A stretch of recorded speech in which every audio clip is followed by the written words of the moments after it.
Assalamualaikum warahmatullahi wabarakatuh. Sebelum kita memulai kisah penuh hikmah ini, mari bersama-sama membaca selawat untuk Nabi Muhammad agar hidup kita lebih berkah dan bermanfaat.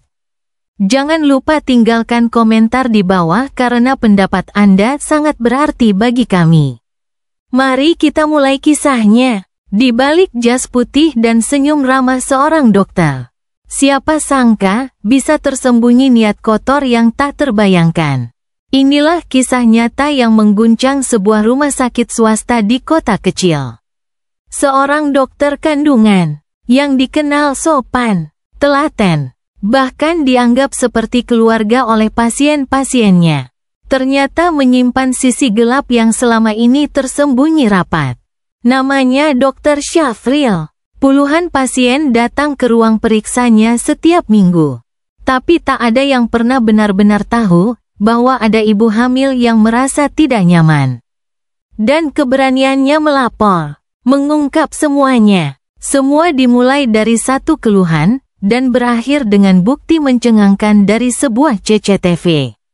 Tersembunyi, Lestari, 27 tahun, sedang mengandung anak pertamanya. Ia datang ke Dr. Syafril atas rekomendasi dari rekan kerja dan keluarga.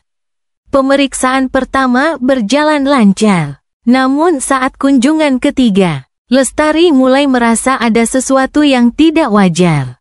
Petik 2. Kenapa bagian tubuh itu disentuh? Padahal bukan bagian yang diperiksa, pikir Lestari dalam hati. Ia berusaha menenangkan diri. Mungkin hanya perasaannya. Tapi saat periksa berikutnya, hal yang sama terjadi. Bahkan lebih dari itu, Lestari pulang dengan perasaan gelisah. Ia menangis dalam diam. Takut disalahkan. Takut dianggap berlebihan. Tapi di dalam hatinya, ia tahu, ini bukan salahnya. Setelah berdiskusi dengan suaminya, akhirnya ia memberanikan diri menyampaikan keluhan ke petugas administrasi rumah sakit. Keluhan itu terdengar kecil, namun bagi pihak rumah sakit, cukup untuk membuat mereka curiga.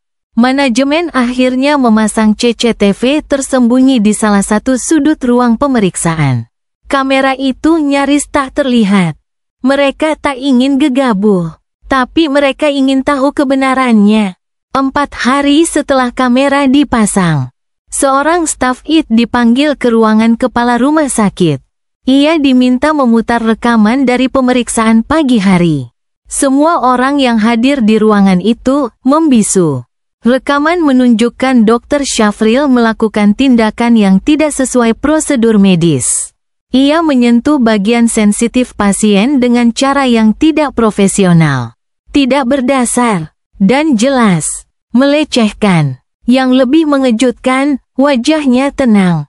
Gerakannya seolah sudah biasa. Tak ada ragu, tak ada panik, seperti sesuatu yang sudah sering ia lakukan. Petik 2. Manajemen tak menunggu lama. Mereka langsung melaporkan rekaman itu ke pihak berwajib.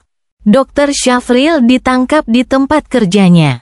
Tak sempat membela diri. Ia awalnya membantah, mengatakan bahwa semua itu bagian dari pemeriksaan standar. Tapi ketika rekaman diputar di hadapan polisi, ia terdiam. Tak bisa berkata apa-apa. Beberapa hari kemudian, wajah dan namanya menyebar di media sosial. Netizen marah. Warga kota pun gempar. Tak sedikit pasien lamanya yang ikut bersuara. Mengaku pernah merasa tak nyaman tapi takut melapor. Kini, Dr. Syafril resmi ditahan. Izin praktiknya dicabut.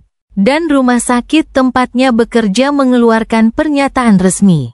Meminta maaf kepada seluruh pasien dan membuka layanan pengaduan untuk siapapun yang ingin bersuara. Dari satu keluhan yang dianggap sepele, akhirnya banyak suara lain ikut muncul. Kasus ini mengajarkan kita bahwa tidak semua predator datang dengan wajah menyeramkan. Kadang, mereka datang dengan jas putih dan senyuman hangat. Jika kamu merasa ada yang tidak wajar, jangan diam. Karena satu CCTV tersembunyi bisa membongkar kebenaran yang selama ini tertutup rapat. Teman-teman, kisah ini bukan sekadar cerita, ini adalah cermin dari betapa pentingnya keberanian untuk bersuara. Satu keluhan kecil bisa menyelamatkan banyak korban lain.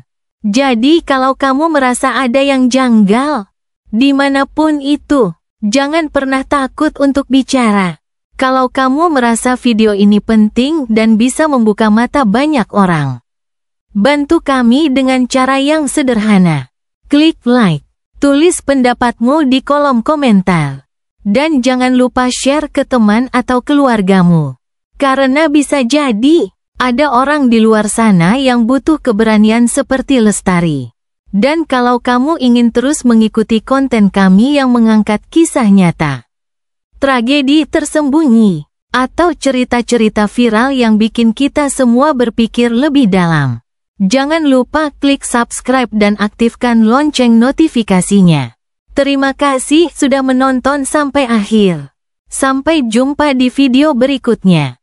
Jaga dirimu, dan jangan pernah diam saat ketidakadilan terjadi.